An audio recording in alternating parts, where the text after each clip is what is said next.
Welcome back to Building Character, where we figure out how to play as your favorite fictional characters in Dungeons & Dragons. Remember to vote in the poll for what character you want to see next, and like and subscribe for a better bond with your kids.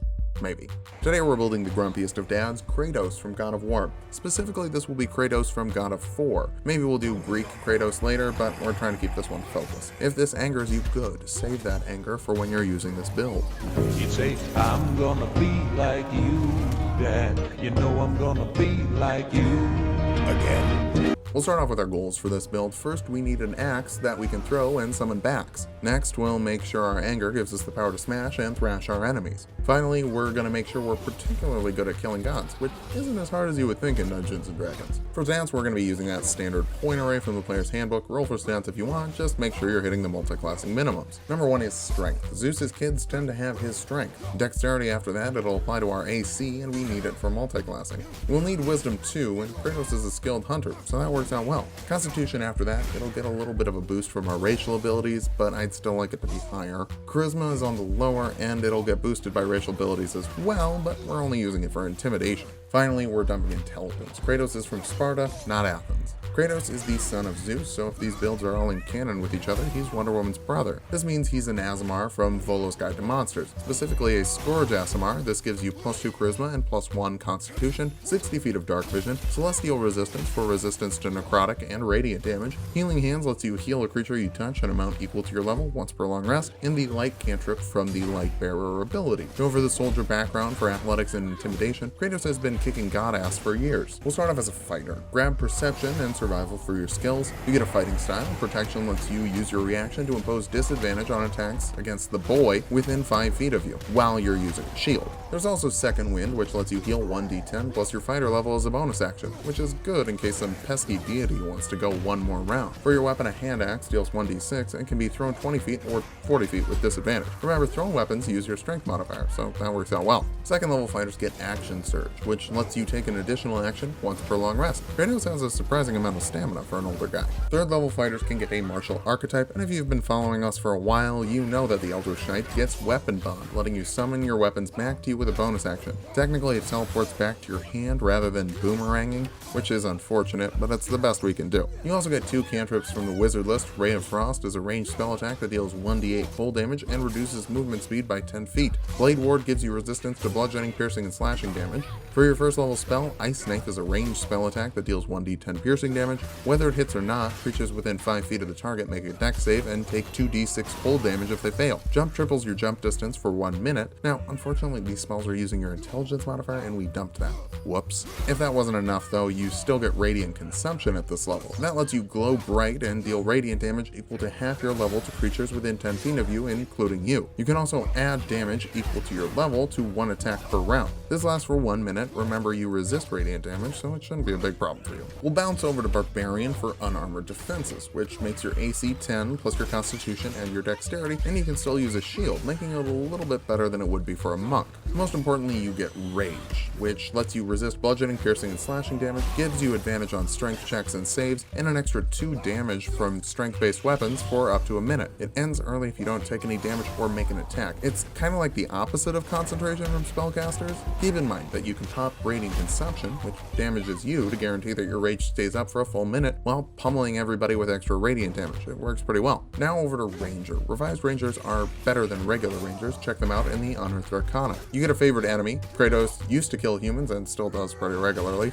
so take humanoid. In addition to advantage on tracking this enemy with survival checks, you get a +2 to damage you deal to them. You also are a natural explorer, which lets your group ignore difficult terrain. You find twice as much food while foraging, get advantage on initiative rolls, and advantage on creatures who haven't acted in initiative yet. Basically, you're the guy who starts fights and then finishes them. Second level Rangers get a fighting style. Duelist works with your hand axe as you're only using 1 hand with it, so it adds 2 to your damage. You can still use your shield to bump up your AC and keep that boy safe. You also get some spells. Hunter's Mark lets you choose a target to deal an extra 1d6 damage to with weapon attack. You can move this to another target with a bonus action if you kill that target, lasts for up to an hour if you don't lose concentration. Longstrider increases your movement speed by 10 feet. Kratos can really book it when he needs to. Third level Rangers get Primeval Awareness, which lets you spend a minute to determine if there are any of your favorite enemy in the area, how many there are, and where they're going. You can also choose a Conclave. The Hunter Conclave lets you choose an option from the Hunter's Prey. Colossus Slayer helps you bring down bigger foes, dealing an extra 1d8 damage once per round against creatures that aren't at full health. 4th level rangers can get an ability score improvement or a feat. Go for the martial adept feat. It gives you 1d6 superiority die to use on 2 maneuvers of your choice. Commander strike lets you give an ally an opportunity to use a reaction to make an attack, and add that d6 to the damage, so you can tell the boy to shoot and he might actually do some damage this time.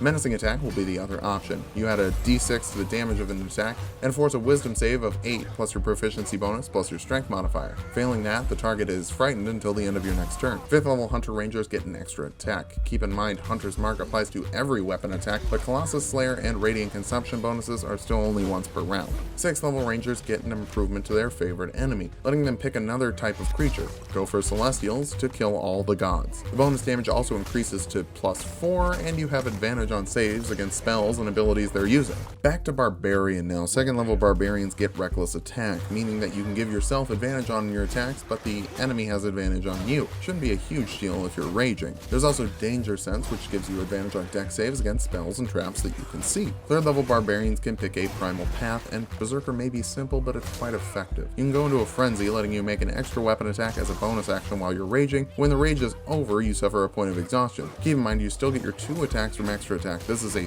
3rd attack as a bonus action. 4th level Barbarians can take another feat. Tavern Brawler gives you +1 strength or constitution, go for strength, and it lets you use unarmed attacks and improvised weapons with proficiency, dealing 1d4 damage minimum, and if it's a bigger improvised weapon, probably more, up to your DM. And you can also grapple a target as a bonus action after you use one of these types of attacks. Back to 4th level fighter now. We can actually take an ability score improvement for more strength and bigger hits. This might be a decent place to end the build, but we need all the abilities we can get to kill gods. 7th level hunter rangers get defensive tactics. Multi-attack defense gives you +4 to your AC when a creature that already hit you attacks you again in the same round. This will help you get in front of enemies and tank hits to keep your boys safe. 8th level rangers get an ability score improvement. Cap off your strength to deal the most damage possible and get higher saves on your menacing attack. 5th level fighters would get an extra attack, but you already have one, so you get nothing, sorry. But 6th level fighters get an ability score improvement. Constitution needs some work. Remember that raising this modifier applies 1 HP to every level you have and every level you get. It also increases your AC thanks to your unarmored defense from Barbarian. 7th level Eldritch Knights get War Magic, letting you cast a cantrip and still make a weapon attack as a bonus act. So you can frost some guy with Ray of Frost and then shatter him with your axe.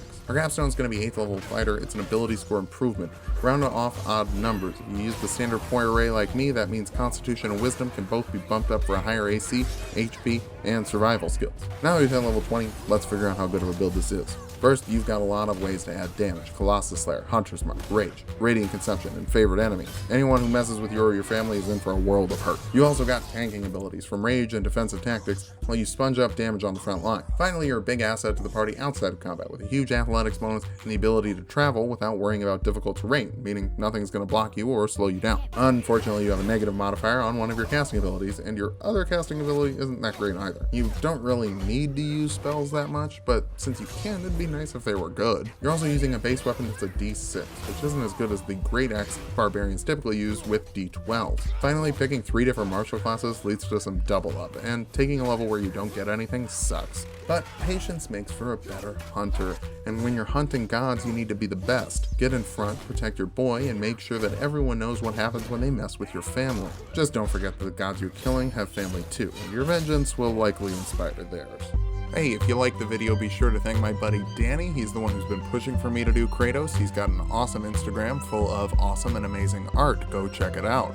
As for future videos, bloody video games are the best video games, and a new Mortal Kombat is dropping soon, so let's make one of those characters. Vote in the poll for Raiden, Sub-Zero, or Reptile. Come back next week to raid the tombs of the gods we killed this week.